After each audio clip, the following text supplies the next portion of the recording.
Chapter 3. A Simple Plan. All the pieces of this puzzle were falling into place for DJ.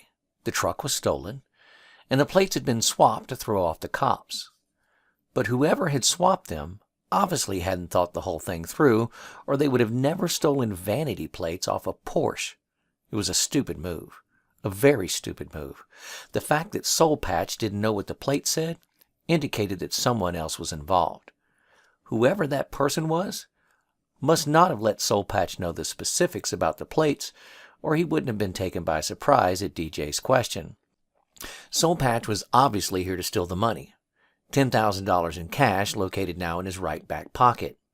He still wasn't sure on a few details, however. What about the friend that DJ purchased the other gun from, and that had turned him on to this guy? Was he a victim himself? Was he in on it? Was he the one that swapped the plates for Soul Patch? If the other guy was in on it, that likely meant the first gun he bought was stolen as well.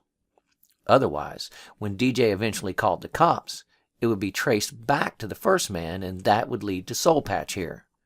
This made the most sense to DJ as he considered all the details. The other one was in on it too. But if that were the case, then how come this guy came alone and without his friend to back him up? Maybe to throw off suspicion? DJ pursued the staggering Soul Patch across the parking lot, hitting him a second time, knocking his hat flying. He had not even considered drawing the Glock from beneath his shirt and holding Soul Patch until the authorities arrived. Instead, he was focused on beating him into unconsciousness with his bare hands. He was angry about being set up, and he really wanted to make this guy sorry he had done so. The clear but muffled gunshot ringing out from the confines of the diner drew him to a quick stop, and he wheeled around in shock. Another piece of the puzzle fell into place as he recognized the charging figure that was tearing his way from the diner. The shaved-headed young man in the leather jacket barreling toward him with a gun in his hand was the very same one that had turned him on to Soul Patch. He hadn't heard him coming, and the guy had already covered half the distance from the diner. DJ went for his gun then, but stopped short and froze. The angry thwap of a bullet slapping the gravel at his feet made him realize that Soul Patch had recovered and had his own gun out. He looked left to confirm and saw Soul Patch pointing a silenced black pistol at him. From the outline, and DJ's now familiarity with all things firearm, he could tell it was a Smith & Wesson. He refocused on the shaved-headed guy coming from the diner. Skinhead was slowing as he figured they now had DJ under control. From behind Skinhead, yet a third figure was now emerging from the diner, a taller blonde man in a fatigue jacket, also holding a pistol in one hand.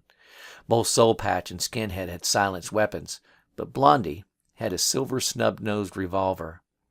Henry. The gunshot. Blondie must have just killed Henry. And if they were willing to kill Henry, they were willing to kill him. A sudden realization of just how much trouble he was in slammed into his brain like a freight train. How had he been so foolish? He should have never had anything to do with Skinhead after he purchased that first gun. He had opened himself up for ambush by being greedy and for letting himself be suckered into the sad story about the dying wife. A story he was now sure was a complete lie. Now they had killed Henry, and he was going to be next. In fact, why was he not dead already? The envelope full of cash in his back pocket would be easy pickings off a body lying in the gravel. He was soon to have his answer. Soul Patch, angry snarl. One more move out of you, and I'll kill everyone you know and make you watch. Then speaking to Skinhead, Pete, get his gun. Skinhead dutifully responded and removed DJ's Glock from his waistband. Shorter than DJ's 6'3" height, Skinhead sneered up at him. You're going to pay for that, motioning to his bloodied friend. But not yet, Soul Patch barked. What the hell happened back there? Blondie spoke up. The cook tried to be a hero, so I popped him.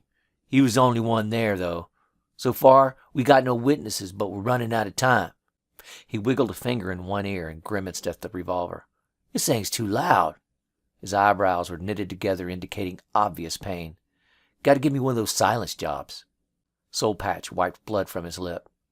All right, rich guy, here's what's going to happen. Pete and Mitch are going to ride with you back to your place. I'll follow. We're going to take your little stash of guns and anything else we like. We're going to take that 10 grand too. And I figure you got more of that lying around your house. So we're going to take that as well. If you behave yourself, you get to live. So who's at your house now? No one, DJ replied. Yeah? How come you're wearing a wedding ring? Soul Patch gestured with his gun. DJ looked down at his left hand. The simple titanium wedding band seemed to stare back at him. In a faraway voice, he said, She died some time back. Get his wallet. Skinhead responded and fished the wallet out of DJ's back pocket, dislodging the folded-up letter from Cassie's mom in the process. It fell to the ground at DJ's feet, and Skinhead snatched it up. He tossed the wallet over to Soul Patch, glanced at the letter, and then shoved it into his jacket pocket. Soul Patch opened the wallet and dug out the driver's license and gun permit. He compared the two. Good. The same address on both. Now we know where you live. Now we know where you live. Lead us someplace else, and you die. Check the rest of him. Skinhead obeyed while Blondie turned his attention to scanning for anybody else that might be looking on, or a car pulling into the parking lot. Skinhead relieved him of the envelope full of cash, as well as the money in his shirt pocket. He also removed a spare mag for his Glock, a pocket knife, and his vintage-looking flip phone. All right, said Soul Patch. The sooner we get this over with, the sooner you can go back to your crappy life.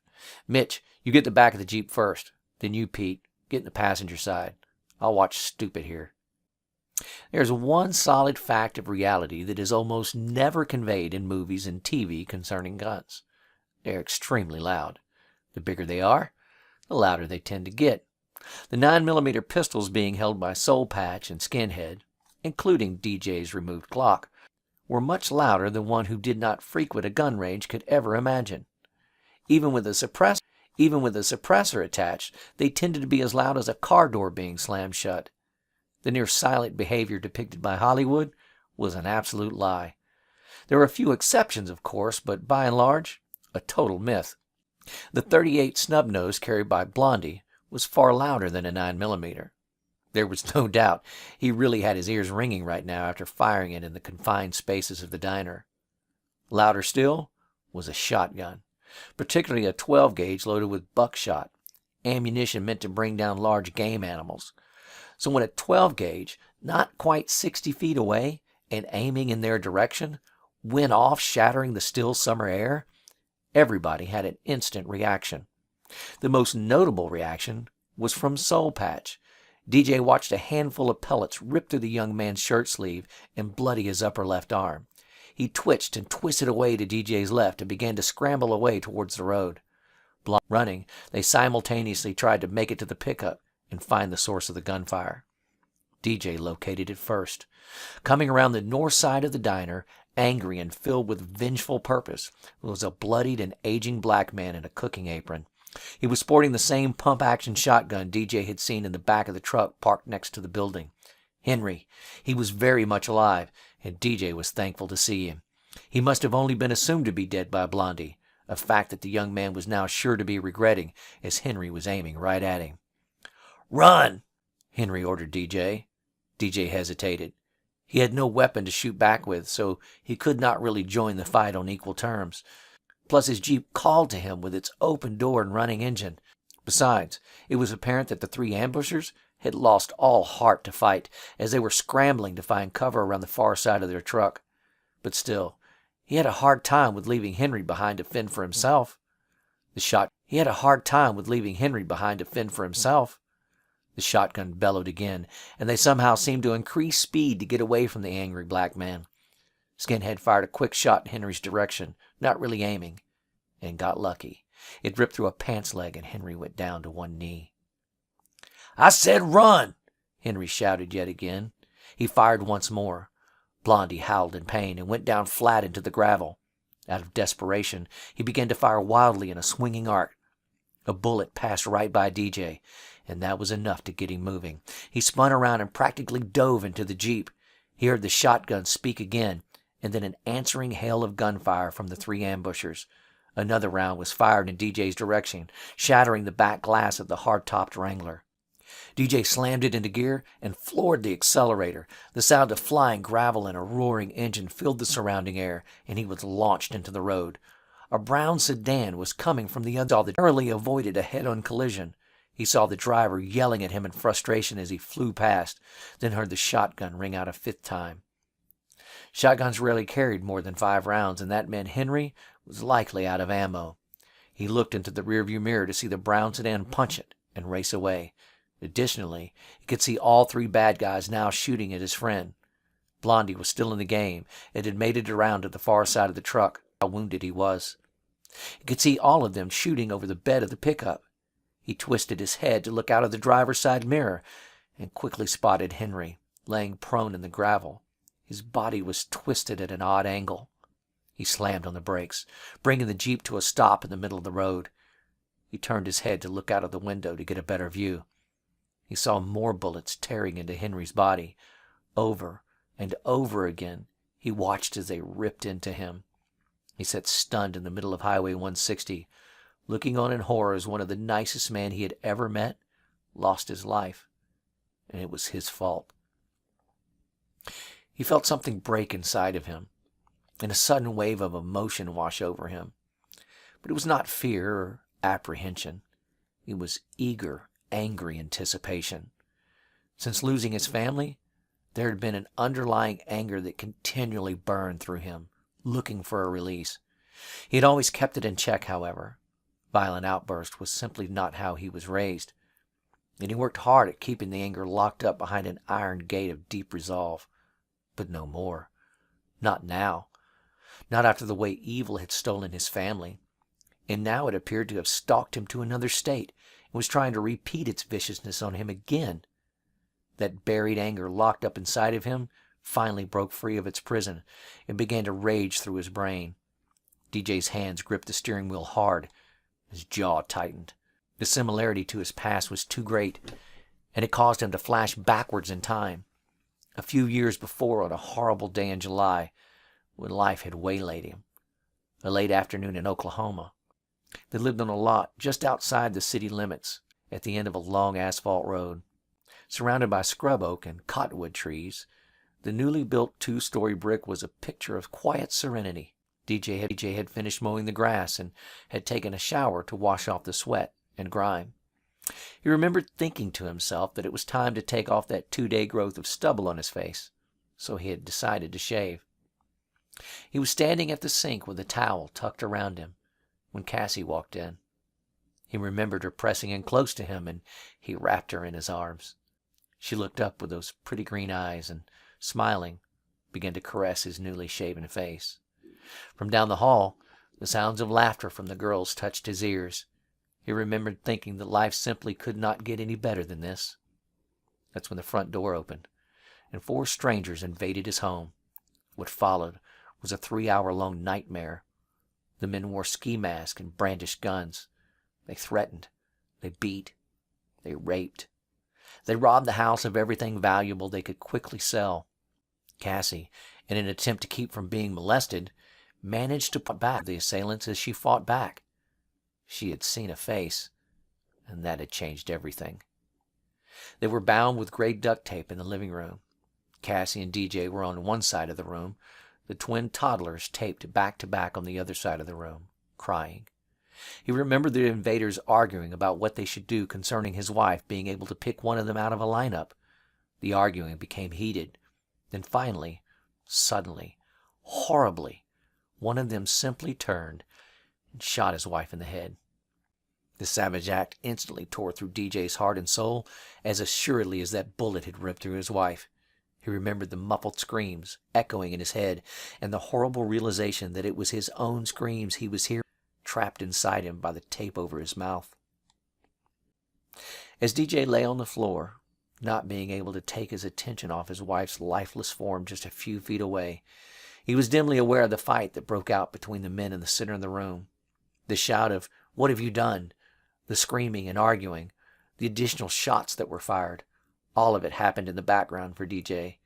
He sobbed with eyes wide open, staring at his wife, silently hoping against hope, willing for her to still be alive, looking for any signs of movement, but knowing there was no coming back from a bullet in the head. That is when he slowly became aware of the fact that the girls were no longer crying. He turned his head to look for them, and the horror show continued. Across the room, both girls lay slumped over in a growing pool of blood, the hulking masked figure above them still aiming at their bodies. If it was possible to break DJ even more, that did it. None of this could be real, yet it was. None of this could be happening, yet it did. His only solace was knowing that he would be next. He prayed for that moment to hurry up. Death would be the only release from this pain. So just hurry up. Please, God, just hurry up. But that moment never came. The whole family was supposed to have been going to dinner that night with Cassie's parents. When they never showed at the restaurant, her mom started making phone calls to Cassie's cell. When she did not answer, they started calling DJ. When he did not answer, they started getting worried. They reached out to a friend from a church to check on them, a sheriff's officer that happened to have a route not too far away. As the officer pulled into the drive, he heard gunshots. He quickly called it in, then dismounted and ran to the house. It was summer, and the sun did not go down until late, so when he pulled in, it was still not dark enough to need headlights. Not seeing the car pull in, the murderers were caught off guard. Officer Harris peeked through a window and saw the scene unfolding. He then checked the front door and found it unlocked. He charged through and methodically began to pick them apart. 3 of them went down without knowing what was going on. The last man managed to get off a shot that took Officer Harris in the chest. Harris, protected by his vest, ended that one's life a split second later. "You're going to be all right," DJ remembered being told by the officer. DJ, with teary eyes, looked at him. "Just kill me," he pleaded. It all came flooding back to his memory as he sat behind the wheel of a red Jeep in the middle of Highway 160. There was no pain anymore. The pain was gone, stomped into oblivion by a rage. He would make the 3 behind him pay. They would pay for what they tried to do to him. They would pay for what they did to Henry. They would even pay for what the others had done to his family. They would pay with their lives. He knew what he had to do. He laid down hard on the horn with his head still hanging out of the window, twisted around, looking behind him. He watched 3 heads turn his direction and then scramble into the pickup. He looked on as gravel flew from the rear wheels and the truck fishtailed onto the road. It aimed his direction and began to accelerate. He waited for 1 split second more, then white-knuckled the steering wheel even harder and planted his foot deep into the gas pedal. The Wrangler shot forward, and he turned his focus to the road ahead. The plan was simple: lure them to the cabin, get to his guns, and kill them all.